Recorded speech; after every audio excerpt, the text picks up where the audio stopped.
دا د انګلیسي ژبې لوست خپرونه ده چې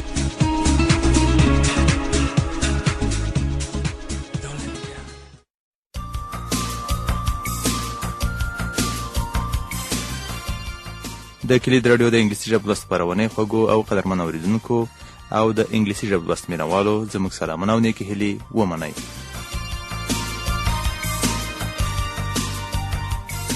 یو ځل بیا انګلیسي ژبې لوست ته ستاسو هرکلی کوم.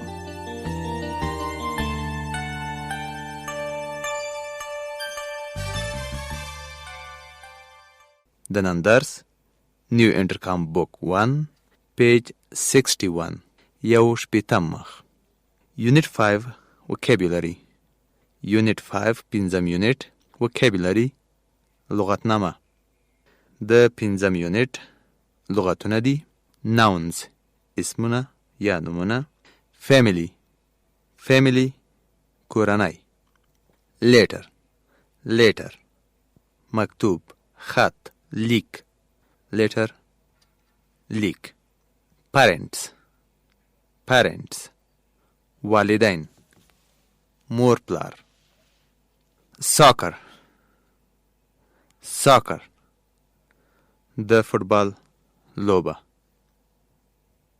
verbs فعلونه، can can توانیدل،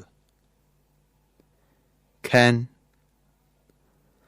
طاقت لرل، can توانیدل، dance dance نڅا کول، ګډېدل، drive drive موټر چلول، play play لوبه کول، play د چالانولو په معنا هم راځي، play لوبه کول، ring ring زنګ وهل، sing sing سندره ویل، skate skate skate یو ډول لوبه ده چې په یخ باندې ترسره کیږي، او سکیټ د یو ډول د لوبې وسایل دي چې بوټونو ته یا څپلیو کې اچول کیږي او هغه واړه واړه ټایرونه لري. په دې ډول لوبغاړی په دې وړو ټایرونو چې په بوټونو کې وي هغې باندې یو خوا بلې خوا ګرځي. خو معمولا د سکیټ لوبه د یخ په سر اجرا کیږي. سکی سکی دا هم یو ډول لوبه ده چې په واورو باندې کیږي، په دې معنی چې د غرونو له سرونو خلک د یو ډول مخصوصو وسایلو په ذریعه چې هغه په پښو کې اچوي د غره له سر نه په ډېرې تیزۍ یا چپکۍ سره لاندې راښویېږي او یا په حرکت کې وي. swim swim swim معنا لامبو وهل، لامبو کول. adjectives صفتونه،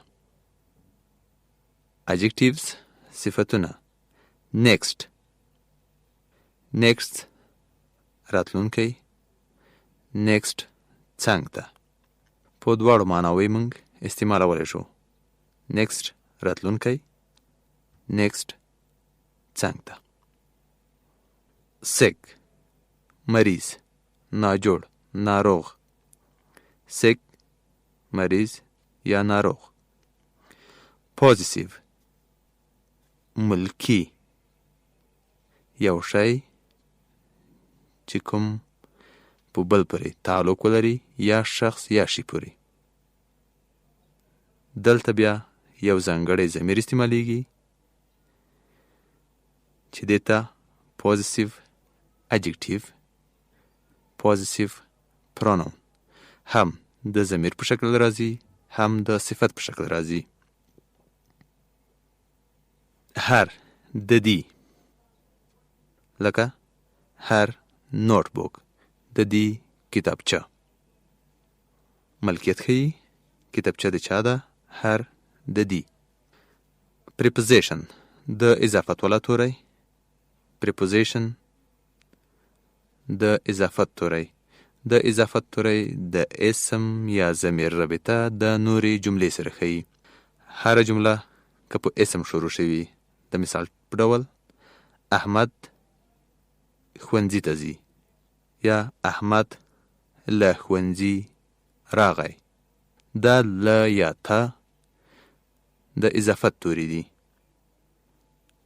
که چیرې ضمیر وي هی، شي، او که خپله اسم وي احمد، محمود، صابر، فاروق، میرویس یا داسې نور، نو د دې رابطه د جملې د پاتې برخې سره چې هغه فعل او د جملې بشپړونکي کمپلیمنت یا صفتونه او قیدونه دي د هغې سره ښیي. from له. from Brazil له برازیل څخه. phrases عبارتونه. phrases عبارتونه. عبارتونه هغه کلمې چې سره یو ځای شوي وي، فاعل او فعل ونه لري. هغه کلمې دوی یا څو کلمې چې یو ځای شوي وي سره خو فعل او فاعل ونه لري، دا عبارتونه بلل کیږي. مهمه دا ده چې دغه کلمې باید یو مفهوم یا معنا ورسوي. یعنی داسې نه چې مثلا موږ 3 ځای وایو چې بوک بوک بوک، دا بیا کومه ځانګړې معنا یا مفهوم نه رسوي. خو که چیرې وایو چې my book on the table، زما کتاب پر میز باندې، دا یو مفهوم یا هدف سرته رسوي. go back to school. go back to بیرته، school مکتب ته، ښوونځي ته. go back to school. د school پر ځای تاسو کولی شئ نور اسمونه استعمال کړئ، لکه go back home، go back to city، go back to village. city ښار، village کلی. نو په قوس کې د سکول راتلل دلته په دې معنا دي چې تاسو کولی شئ نور اسمونه، نور نومونه د دې پر ځای استعمال کړئ. I'm calling about. I'm calling about. دا هم بشپړه جمله نه ده. زه تلیفون کوم په باره دی، نیمګړې ده. نیمګړې جمله چې یو مفهوم یا عبارت، یو مفهوم یا معنا وړاندې کوي، فریز بلل کیږي. خو که چیرې جمله بشپړه وي، هم فاعل ولري هم فعل ولري، په کپیټال لیټر شروع شي په غټ توري او په آخر کې فول سټاپ یا د سوالیه علامه راشي، هغه بیا جمله شوه. word sets د لغاتو سیټونه.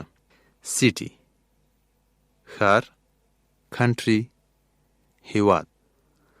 language ژبه، language ژبه یا لسان، لکه پښتو، دری، انګلیسي، عربي.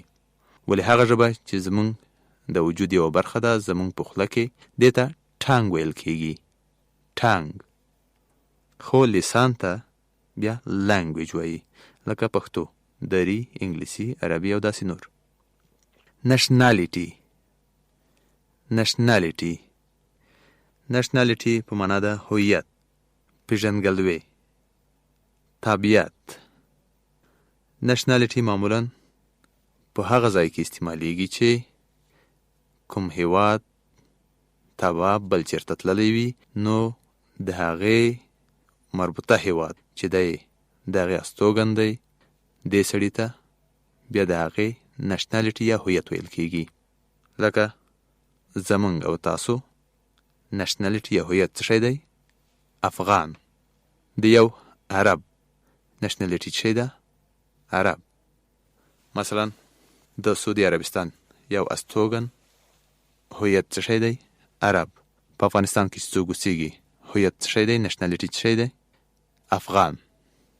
expressions اصطلاحات: by د خدای په امان، but not very well but not very well خو دومره ښه نه. مثلا وای I can speak Arabic but not very well. زه په عربي خبرې کولی شم خو دومره ښه نه یا دومره ښه نه. Can I help you؟ کولی شم تاسو سره مرسته وکړم. Goodbye د خدای په امان. Bye او goodbye دا تقریبا دواړه یو معنا سرته رسوي یا یو مفهوم وړاندې کوي. دواړه د خدای په امانۍ مفهوم ده، خو bye لنډ یا خلاصه ده. I'd like to call Bogota. I'd like لنډیز ده I would like to call Bogota. دا یو مؤدبانه شکل ده د یو څه خواهش یا غوښتنې لپاره. غوښتل مې چې زه بوګوټا ته تلیفون وکړم، یا په قوس کې کولی شئ تاسو کابل ولیکئ. I'd like to call Kabul. I'd like to call Dubai. I'd like to call Peshawar. زه غواړم چې دوبۍ ته یا کابل ته یا پېښور ته زنګ ووهم یا تلیفون وکړم. See you in August. See you in August. دلته یو ټاکلی وخت موجود دی چې دغه څوک چې خدای په امان یې اخلي هغه به بیا د اګست په میاشت کې یو ځل بیا سره ګوري. نو دې دپاره دوی وایي See you in August. د اګست په میاشت کې چې موږ او تاسو بیا سره وینو، سره ګورو، تر هغې د خدای په امان. See you هم د خدای په امانۍ لپاره استعمالیږي او استعمالیدی شي. See you تر بیا لیدو، یعنی تر بیا لیدو د خدای په امان. See you in August. Thank you. Thank you. مننه ستاسو، مننه کوم ستاسو نه یا مننه له ستاسو. That's great. That's great. دا ډېره ښه ده یا ډېر ښه. That's great. ډېر ښه. Well. Well معمولا موږ په پښتو کې چې کله خبرې کوو نو د ښو کلمه استعمالوو یا ښه. ښه نو دا کار به داسې وشي. په انګلیسي کې دې دپاره وایي Well, I will do this. زه به دا کار داسې وکړم. Well, I will think about. ښه نو زه به په دې باره کې فکر وکړم. په مختلفو ځایونو کې تاسو کولی شئ well د ښه لپاره استعمال کړئ. Now come to page 53. درې پنځوسم مخ. Page 53, Unit 5. پنځم یونټ. A call to Mexico. مکسیکو ته تلیفون کول. A call to Mexico. دلته A call to Mexico مکسیکو ته تلیفون کول دی. په دې معنی نه ده راغلی چې یو تلیفون مکسیکو ته کول. کله کله موږ تاسو هم وایو چې غواړم یو تلیفون وکم، خو هدف د یو تلیفون نه وي بلکې یو زنګ وهل وي. غواړي چې کوم ځای ته تاسو زنګ ووهئ. Mike is calling the Neva family in Mexico City. Mike is calling the Neva family. Mike د نیوا کورنۍ ته چې په مکسیکو سیټي کې ده زنګ وهي یا تلیفون کوي. اپریټر تلیفونچی یا اپریټر. Can I help you؟ کولی شم ستاسو سره مرسته وکړم. Mike: Yes. I'd like to call Mexico City, Mexico, please. هو. Yes, I'd like to call. زه غواړم چې تلیفون وکړم. Mexico City, Mexico, please. Mexico City ښار دی او مکسیکو هیواد. غواړم چې د مکسیکو سیټي چې د مکسیکو په ښار کې دی هغې ته تلیفون وکړم. یا I'd like to call Peshawar, Pakistan. یا I'd like to call Dubai, United Arab Emirates. I'd like to call Mexico City. Mexico, please. لطفاً ما د مکسیکو سره ونښلوه. Operator: What's the number in Mexico? د مکسیکو نمبر څو ده؟ What's the number in Mexico City, please? په مکسیکو سیټي کې نمبر څو ده؟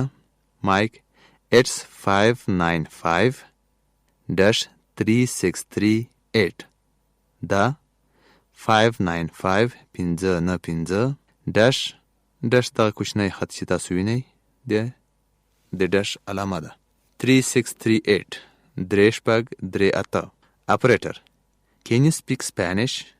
تاسو په هسپانوي ژبه خبرې کولی شئ؟ Can you speak Spanish? تاسو په هسپانوي ژبه خبرې کولی شئ؟ مایک Yes, I can. هو زه کولی شم but not very well. خو دومره ښه نه. My friend can speak English. زما ملګری یا زما دوست کولی شي انګلیسي خبرې وکړي. Operator, the phone is ringing, sir. د تلیفون اوس زنګ ورځي دوی ته. سر صاحب. مایک Thank you. مایک مننه کوي. Thank you. لستاسو مننه. Carlos, hello. سلام. Mike, hello Carlos. This is Mike. سلام Carlos. This is Mike. زه Mike یم. This is Mike. This is the زه په معنا ده. دلته تاسو د دې پر ځای چې وایي چې دغه Mike ده ویلی شئ چې زه Mike یم.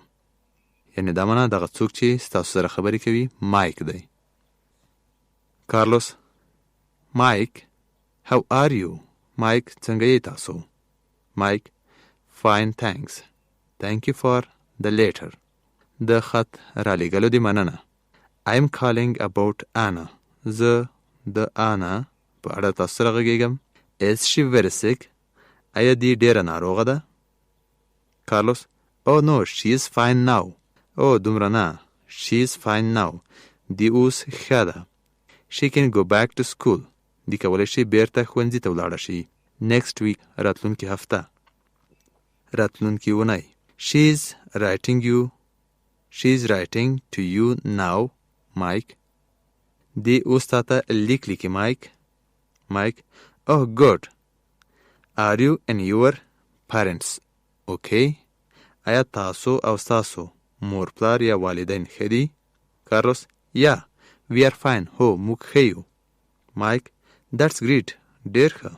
یا څومره ښه؟ Well, see you in August. ښه نو د اګست تر میاشتې چې موږ او تاسو سره ګورو یا بیا سره وینو تر هغې د خدای په امان. Carlos, okay, thanks for calling. له تلیفون کولو مو مننه. Mike, oh ho, goodbye. oh خدای په امان. Carlos, bye Mike. د خدای په امان Mike. اوس د دې درس په اړه پوښتنې دي. 1. Is Mike in Mexico? آیا Mike په مکسیکو کې دی؟ 2. Is Carlos in Mexico City, Mexico? 3. Can Mike speak Spanish? 4. Can Carlos speak English? 5. Can the operator speak Spanish? 6. Are Mr. and Miss Nava sick? 7. Is Anna very sick now? د دې لپاره چې دې پوښتنو ته تاسو ځواب ووایئ نو هڅه وکړئ چې دغه درس د ځان سره بیا بیا تکرار کړئ او سبا ورځ به موږ دا پوښتنې که د الله رضا وه تکرار کړو او ځوابونه به ورته ووایو.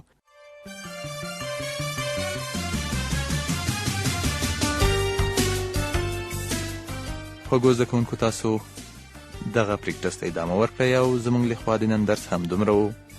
په لوی او مهربان څښتن مو سپارو. خوشحاله او بریالي اوسئ.